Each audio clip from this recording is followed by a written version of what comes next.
This is the brief on the H. Holmes murder castle myth. So our sources dive into the facts about Herman Webster Mudgett, right? You probably know him as Dr. H. Holmes. He kind of became America's first supervillain, hiding in plain sight during the huge Chicago World's Fair back in 1893, the famous White City. Okay, let's cut through all that sensational stuff. Here are 3 key things you need to know. First, that 1893 World's Fair? It really was the perfect setup for him.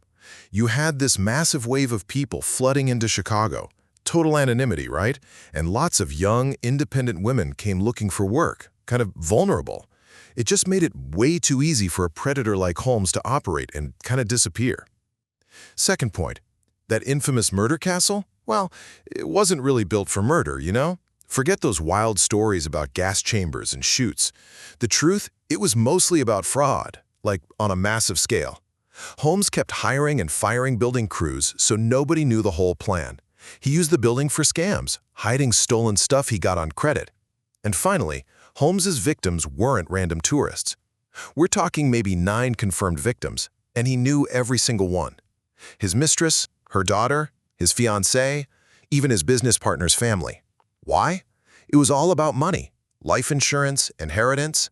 His real obsession was just greed, plain and simple.